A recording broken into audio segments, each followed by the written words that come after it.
Good to see everybody. I appreciate the presence of everyone, and thank you for inviting me to have a part in this. I thought I would just go along with the children's classes, so that when you go home, y'all can all talk about what you've talked about commonly, and maybe even add some things to their understanding. It's good to reinforce what they are learning in their classes, and maybe, of course, on a deeper level.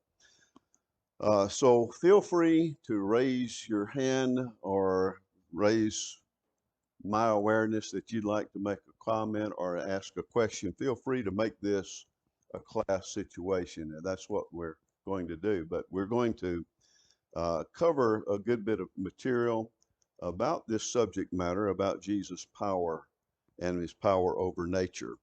So what I would like to begin doing is just ask a basic question.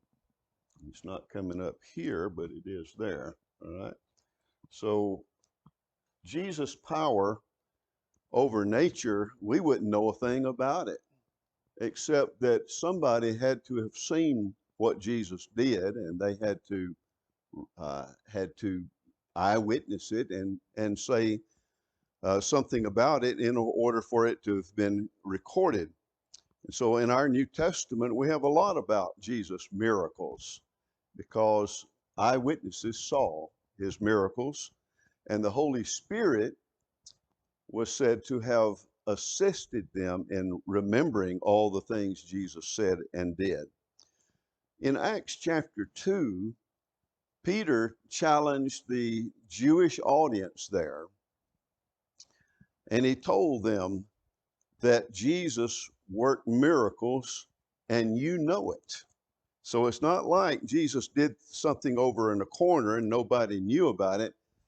All the Jews, all the Jews knew about Jesus' miracles. Many of them were recipients of some of his healing miracles, but they all knew about the power of Jesus. So this is not something that maybe later on some Christians started trying to make something out of Jesus that wasn't so, maybe making him a bigger legend than he actually was.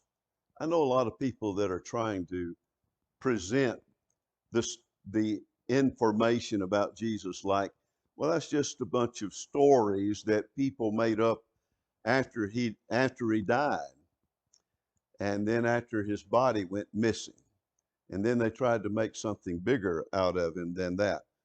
Well, actually, the story of Jesus' miracles spread far and wide so that all the Israelites, whether they believed in him as the Son of God or not, they believed that he worked some very powerful things. Everybody knew that. That was a fact.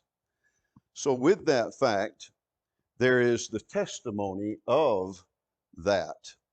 And it stood the test, so that once you've established Jesus worked these miracles and did these things, then you're going to have to live with that fact as testimonial evidence to Jesus from then on.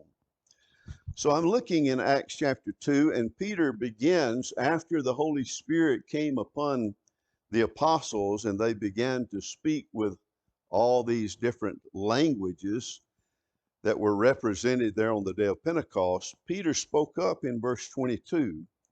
Would somebody read verse 22? Acts 2, verse 22. Men of Israel, hear these words. Jesus of Nazareth, a man attested by God to you by miracles, wonders, and signs which God did through him in your midst, as you yourselves also know.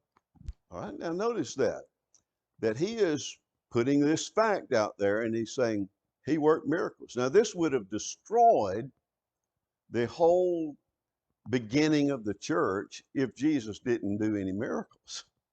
It is the fact that he knew his audience knew about them. Now that they're not ready.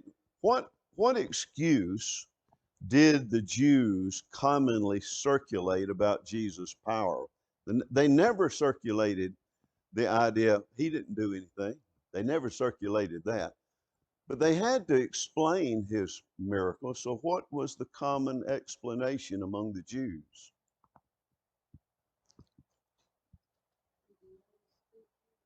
Yes, go ahead. The power of Beelzebub was a common one, that he did this by the power of the ruler of the demons. It's demonic power. But that's superhuman, isn't it? Even they're recognizing the fact of the miracle, but they're not explaining that fact like they need to, like it should be explained. What is the explanation for that miracle? Well, the explanation is that that's usually associated with God. But if you're going to take God out of the picture, you still got to explain Jesus' miracles. And Peter knew on the day of Pentecost, as he's speaking in the face of all these Israelites, that he could start off with fact number one: Jesus worked miracles, and you know it. You know it. So it stood the test of its claimed environment. So it wasn't like Jesus did this way off in some foreign country and now you're beginning to hear about it. But he did it right there in the presence of the Jews. And that's where the claimed environment in which these miracles took place. So if nobody could speak up and say, Peter, you're lying, there were no miracles by this man. If they couldn't do that, then it must be a fact that Jesus worked miracles. And it was a fact. The explanation of that fact is something that we'll have to look further into. But it wasn't just the Jews, it was mostly the Jews, because he went first to the lost sheep of the house of Israel. And so his target was the Israelites. But were anybody else recipients of any of Jesus' miracles besides the Jews? Did anybody else know about it? What comes to mind when you think about witnesses to the miracles of Jesus?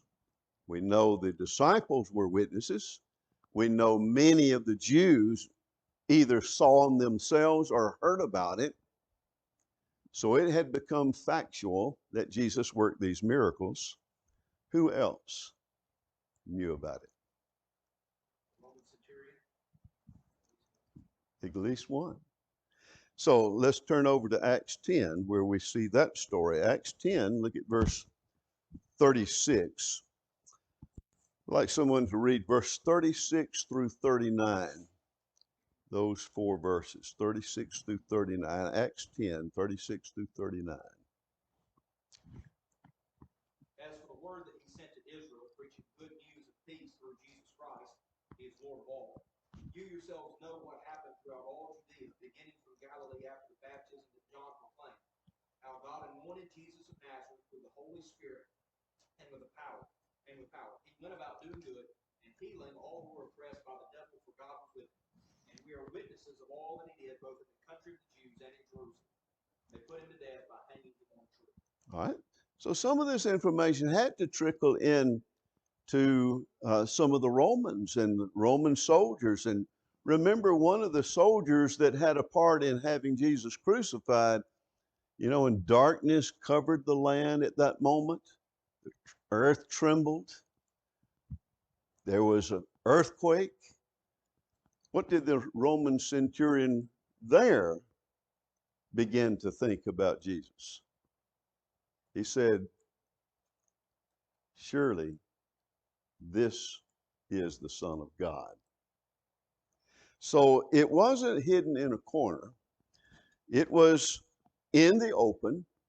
And so historically, we can look at and see that if it had not been factual, then the Christianity would have never gotten off the ground without the miracles and the eyewitness testimony of the miracles of Jesus. Never would have gotten started.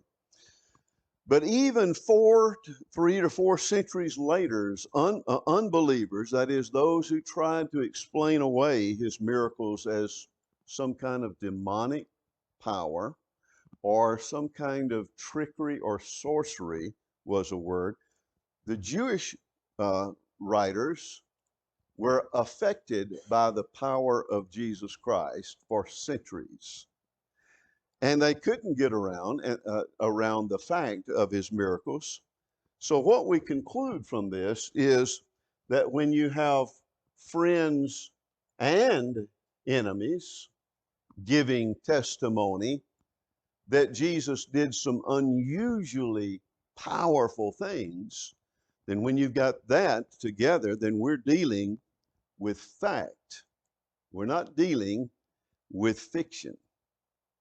All right, so testimony was crucial, and the truthfulness of that testimony was tested right there in Jerusalem, where they had crucified Jesus. So what a great time to put, if you're wanting to stomp out these followers of Jesus Christ, the simplest thing to do would say, Peter, your very first point is wrong. Nobody ever saw any miracles that Jesus performed. All right, so now we're looking at the testimony, and the testimony is from friends, of course, in our New Testament, but then we also have enemies outside the New Testament, both saying, yes, he did marvelous things. Now, when I look at some of the Jewish unbelievers that are getting closer to our time, there is one, Daniel Zion, who was the chief rabbi in Bulgaria. And he came to study of the evidence, the testimony, and the testimony just kept gnawing at him because he couldn't get around the fact that Jesus worked miracles. Our book says that he is going to be a child born, and then we would call him Mighty God. So our own book is against us. The miracles that Jesus performed is according to what we would expect for a child to actually be called Mighty God. Miracles would have to be the proof of that. And so it gnawed at him that all the evidence was stacked in Jesus' favor, and none of it was in the favor of the unbelieving Jews who tried to discredit Jesus because they didn't come. Their own book said that the Messiah was to come in the days of that fourth empire. Remember Daniel chapter 2, that image of Nebuchadnezzar, and he built it up and had different metals that represented 4 consecutive empires or kingdoms. And he said, in the days of that fourth empire, which turned out to be the Roman Empire, in the days of that empire, God was going to set up a kingdom that would not be destroyed.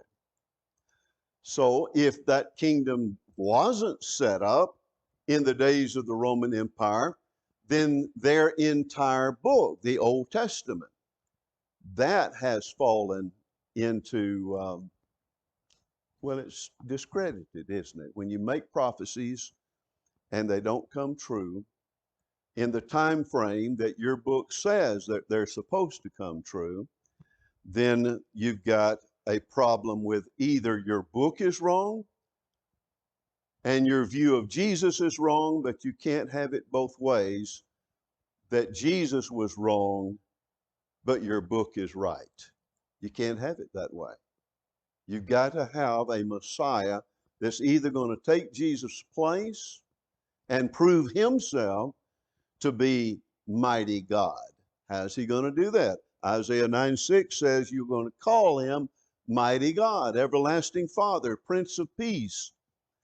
Your book is telling you one thing. So in this quotation, he had come to this realization, and the facts just pushed him to this conclusion.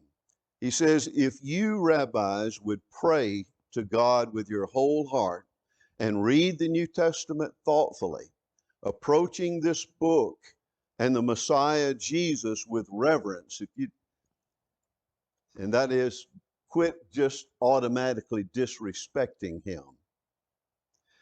I am convinced that God would open your eyes. Jesus did nothing but good. Nobody could credit Jesus with some evil doing. He called Israel to repentance and to the kingdom of God. He did many signs and wonders. Jews never could get over that. It was a fact that Jesus worked many signs and wonders as no prophet before him. In other words, he did more signs than any prophet before him. And they, in their minds, they could go back to Elijah and Elisha, and they could think about the miracles associated with just every prophet of the Old Testament had some kind of miraculous confirmation from God. And Daniel, Zion, is saying he did more than they ever did. No prophet before him. He wished to unite people. He wasn't trying to divide, intentionally trying to divide people. He was hoping to get everybody on the same page, but he knew that there was stubbornness. And so he says he wished to unite people, that they should love each other. He talked about that. He talked about loving even your enemies. And thus he wished to build a bridge between Israel and the nations, and by doing so to fulfill the prophecies of Isaiah that the Lord of Abraham, Isaac, and Jacob would be king over all the earth. And he's just explaining Jews just need to soften up and face the facts with honesty and with reverence, and they would see the truth. And Jesus would say that. He says, if you would just continue in my word, you will know the truth, and the truth would make you free. So the fact is, generations after, both believers and unbelievers, that is, unbelievers are just those who explain it as sorcery or the power of Satan, but they're still admitting the fact of the miracles of Jesus. Any comment or question up to this point? All right, here's another thing. A Jewish historian of the first century, he's at the latter end of the first century, but his name is Josephus. I'm sure you've all heard of him, the Jewish historian Josephus. But in his Antiquities of the Jews, he described Jesus as a worker of amazing deeds. That sounds like he's admitting the fact that Jesus worked miracles. The Babylonian Talmud was other writings by later Jews up to from the 3rd to the 5th centuries. They stated that Jesus was guilty of sorcery. Again, why are you explaining Jesus' activities as sorcery if it was not a fact that he did miracles? Nobody's going to be explaining what I do as sorcery. Nobody's going to be talking about a worker of amazing deeds, not associated with us. But it is associated with Jesus, the one that we believe in.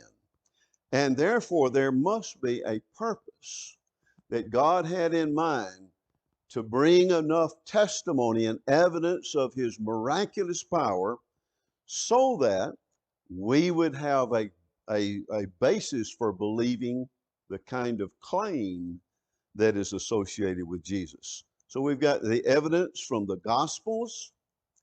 They've stood the test of time. Peter's sermon on the day of Pentecost stood before thousands and thousands, maybe up to 1 million or so Jews gathered on the day of Pentecost, not a one could deny that Jesus worked miracles.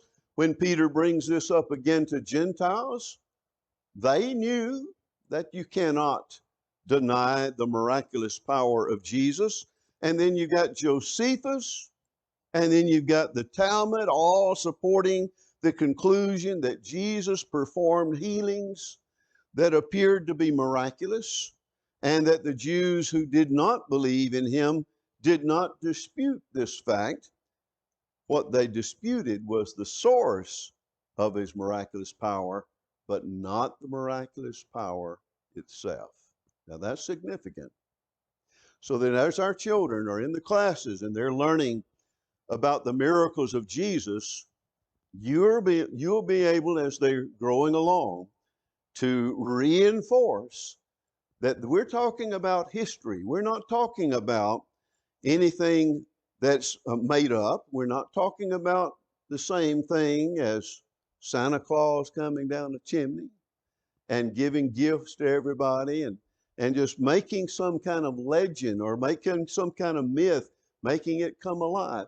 But we're going to have to be able to associate with them that there are certain facts of history, and there is a certain purpose to the reason why God had Jesus and his disciples aided with miraculous powers. So let's think about now. What is the purpose? What was the purpose of miracles in the first century?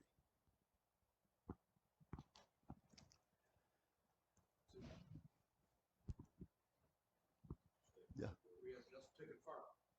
To confirm. Give me a verse on that. Hebrews 2. Okay. So, yeah, that was one that I was thinking of. Hebrews 2, 1 through 4. How will we escape if we neglect so great salvation? It's a great salvation. So the miracles was leading us to a great salvation. Now, this great salvation, he says, was first spoken by the Lord and then was confirmed. There's a key word there. Miracles confirmed. It backed up and said, this salvation that we're talking about is based upon a real God who is really interested in you, and he wants you on his team. He wants you to be on the winning team. So the purpose then is to demonstrate his association with God. Let's look at some passages I've got listed up here. So let's start with John chapter 3. John chapter 3. And let's see what the purpose of miracles was. It's confirming the word. But there's a little more I want to explain in that. So John 3, 1 and 2. Who will read that? John 3, 1 and 2. Anybody? Okay. Well, I'll read it. It says, there was a man of the Pharisees named Nicodemus, a ruler of the Jews. So he's high up. Now he's a free thinker. That is, he looks at evidence. He doesn't just let peer pressure determine everything he's going to believe. And so he's heard his comrades, the Pharisees, really badmouth Jesus. He's heard all of that. But he doesn't think that their explanations of Jesus' miracles is legitimate. It just doesn't fit the facts. And so he came to Jesus by night. Some suggest maybe want to be a little secretive. And so he comes by night and he said to him, Rabbi, we know that you are a teacher come from God, for no one can do these signs that you do unless God is with him. So his thinking is clearly that this is something that's always been associated with God. It hasn't had this demonic association. We've never associated with demons. Sorcerers have never had this kind of power. And underscore that word signs, because that's significant. When we're looking at the topic of signs and miracles, we're looking at something that's kind of like a signet. And so I put up there signet, the signs, that's the base word for the next word, signets. What is a signet? Well, I said, it's an official verification. All right. So when you had a signet ring, lots of times a ruler would wear this official, it had a special sign that was official. It's kind of like we seal documents with some kind of a sign that says this is official. We stamp it or something.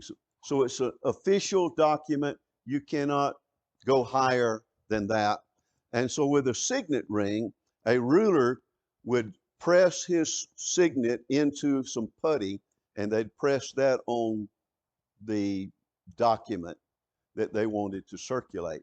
And so it had the signet of the official that was sending a letter or something of that nature. It was to seal and sign that this is from the one that has authority. All right, so that's the same thing with the word signs, is that we're connecting that something has got to verify, officially verify, that this man is associated with God. And Nicodemus realized that no man can do these miracles or these signs that you do unless God is with him. And so he's, in his mind, he's saying, no, the explanation he did everything by the power of Satan, that just doesn't fit the real evidence here. This is a signet, a sign, an official verification from God. Then look at chapter 5 of John. Look at 5, verse 36.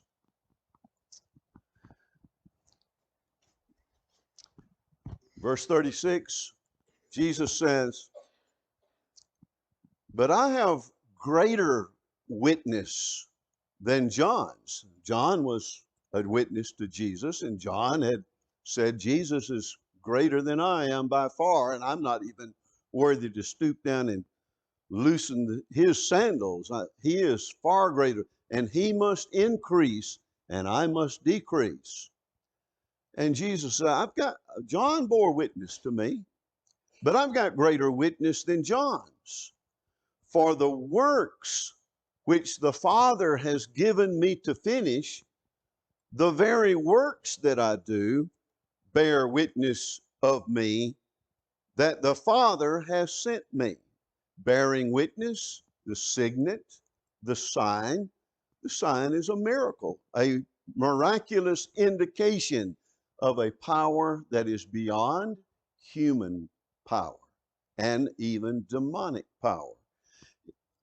My miracles, Jesus is saying, verify that the Father sent me. I'm officially recognized by the Father. Then look at chapter 13 of John. John 13, verse 19.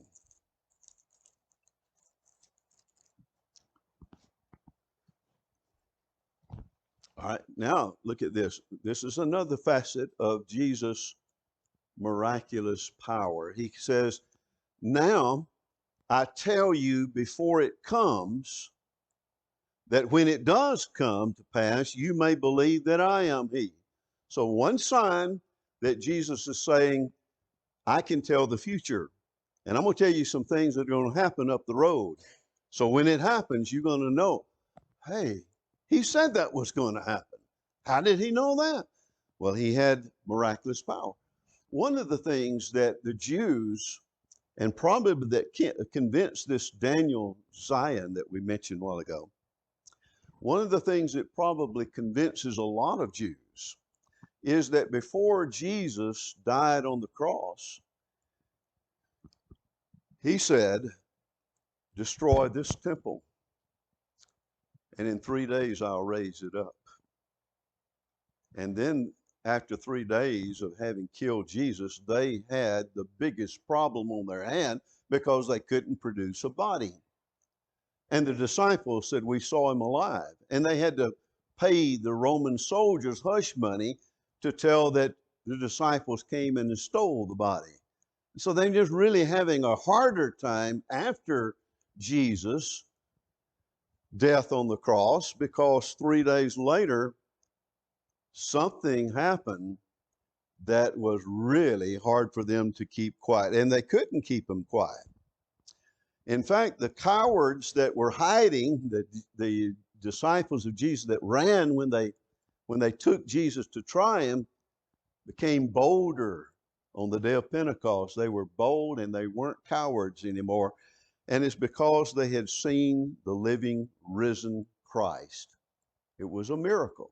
It was a sign from God. It was a signet pressed into the hearts and memories of everybody that had seen it or had heard the testimony of it. And so the purpose is to make the divine association with God. And he told another thing, though, that really upset the Jews.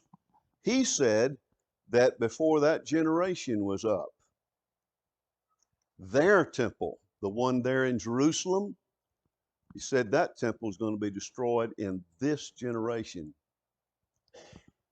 Guess what? It was destroyed in that generation. AD 70, the Romans came in and destroyed Jerusalem. And ever since then, it has been, the Jews have been wailing about it. They've got their little section of Wailing Wall even to this day, that they wail that they don't have their temple anymore. Guess who has that location now? The Muslims have it. It's like, I told you you're going to lose that temple because you didn't believe me. I'm going to give you something else that's really going to bother you from then on. And that was that they lost control of their temple and they have never regained it. In fact, there is no prediction that they will regain that temple. And it's not that God is affirming the Muslims on that. It's just that he's making sure that the Jews don't get it back. Now, he told this in advance. Who can do that?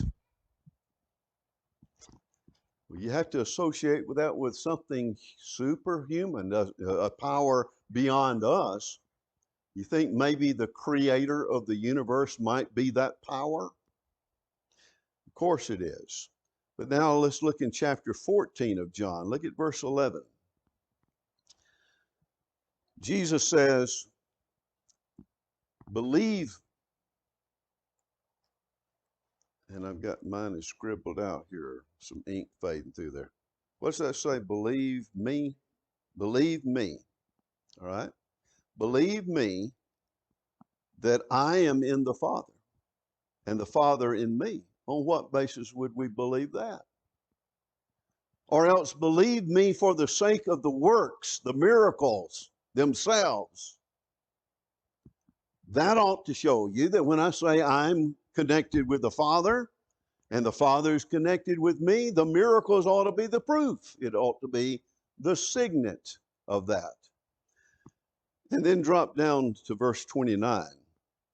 He says, and now I have told you before it comes, that when it does come to pass, you may believe. Jesus could tell the future, and he did tell the future. And when it came to pass, his disciples were all the more assured that Jesus is the Christ. All right, now, one other passage I'd like us to look at in that regard in the book of John, at least. And that's chapter 20, because this kind of tells us why, John, did you write about all these miracles of Jesus? And John just brought out about 7 miracles in the context of his book. Before proceeding on, he interjects the reason why he does so. All right. So his book is going to have some credibility, some grounds for credibility when he writes it. Otherwise, it will be dismissed out of hand right away. So John chapter 20, verse 30 and 31.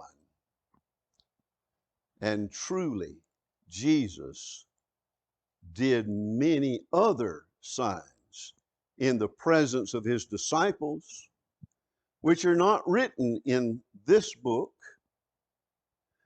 but these, the ones that I've selected to tell you about in this book, the book Gospel of John, he says, these are written that you may believe that Jesus is the Christ. That word is the Messiah of the Old Testament. The Christ, the Son of God.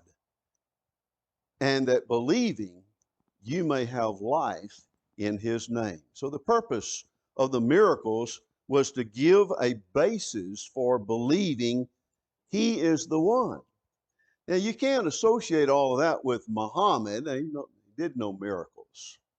Can't associate that with Confucius, other religious leaders. You can't associate that with Joseph Smith. Others who claim to have a book, a divine book from God, but no proof to go with it. Only Jesus has the miracles that stood the test. Remember, the critics are right there, and they're big critics because they were so critical they had him crucified, but they are not so critical that they can keep him in the tomb. And they're not so critical that they can say with bold face, he never worked any miracles. They couldn't do that.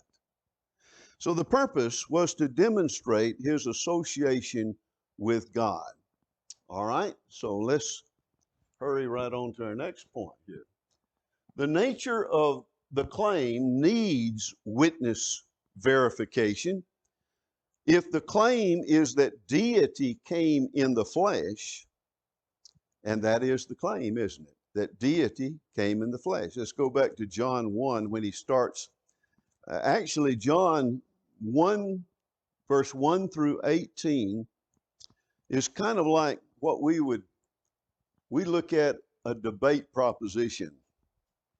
And then you put the proposition out there, and then the debater will then say, and here's the proof of my proposition. So that's what John is doing here.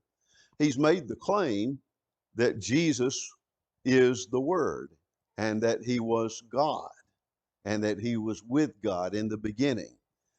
And so he's made this claim. The nature then is, if you're claiming that this is deity come in the flesh, and look at verse 14, the Word that I just said was God, became flesh and dwelt among us, and we beheld his glory. We saw him, the glory as of the only begotten of the Father, full of grace. If that's your proposition, then you're going to have to prove it, John. And that's what he's doing with the rest of the book. So if the claim is that deity came in the flesh, the nature of the claim needs to have witnessing verification. We would expect a variety of power, even over nature. We would expect that even the prophetic word would be pointing in that same direction. And we've already demonstrated Isaiah 9:6.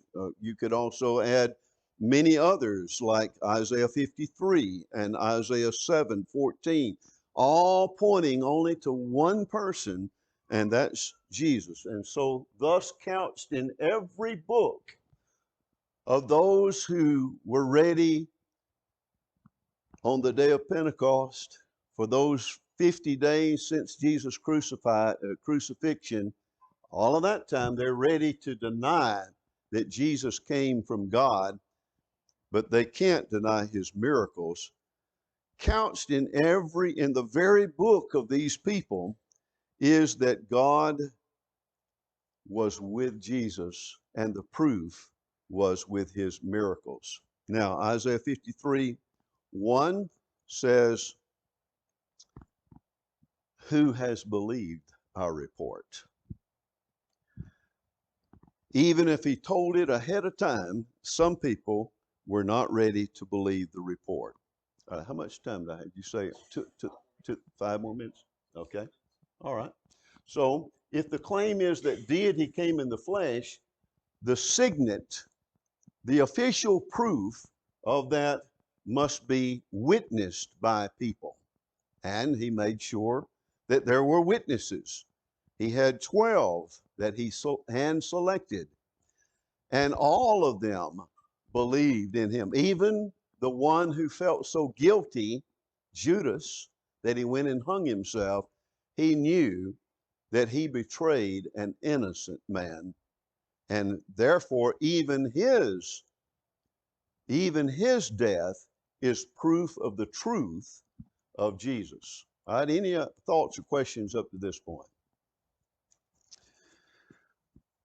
All right, so we're looking at the nature of the claim, and the claim is deity came in the flesh. What's the proof? Miracles were seen, and the signs were witnessed. The signs confirm when Jesus makes the claim. He makes a big claim John makes a big claim for him at the start of the book, but Jesus makes the claim himself in John 8 when he says, "Before Abraham was, I am." And where did you get that term, I am? What does that reflect? What does that mean? The burning bush scene was where God presented himself to Moses, wasn't it? And Moses asked, "Who am I going to tell the Israelites that sent me?" "You tell them that I am sent you." So here in John 8, Jesus is making a claim to being the I am. That's when you talk about God, you don't talk about somebody that's had a beginning. He has no beginning, he has no end.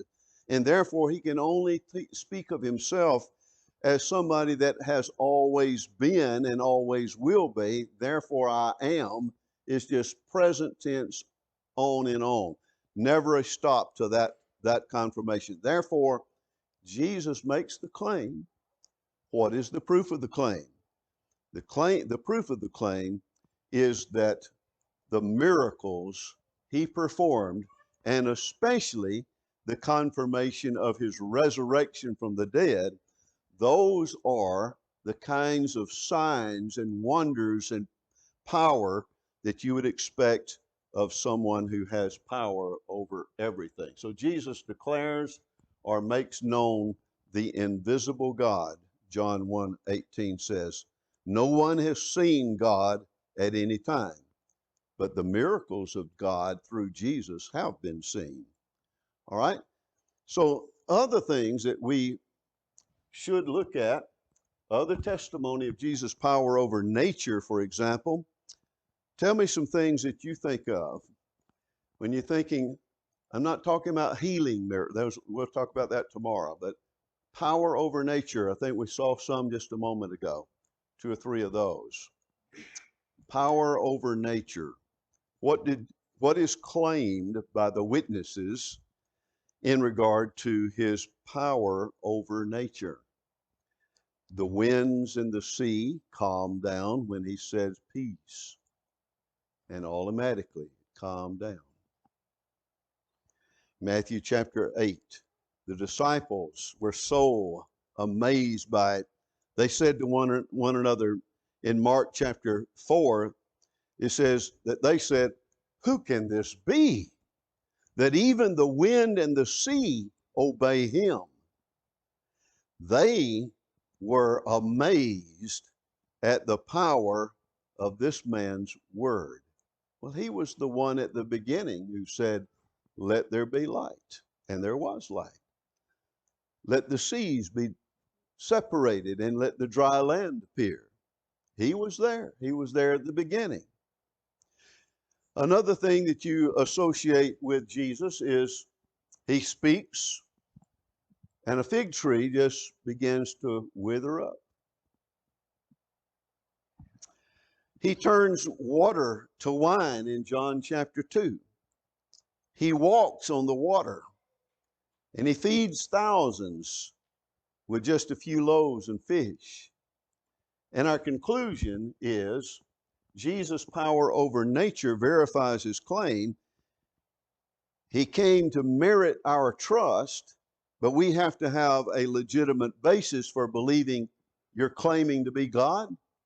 Well, the claim has to be verified, and the only verification is the miracles. So he worked all things to win our hearts and our commitment to him. And surely we can learn that he can feed our souls abundantly by the things by his word can feed our souls for eternity. Okay, that looks like the time is about up, and I appreciate your kind attention on that. In the morning, we'll come back and address this a little further with the signs and miracles Jesus performed. Thanks for watching. If you found this video to be beneficial, please follow us on Facebook or subscribe to our YouTube channel. Feel free to share it with others that you feel like may benefit from it.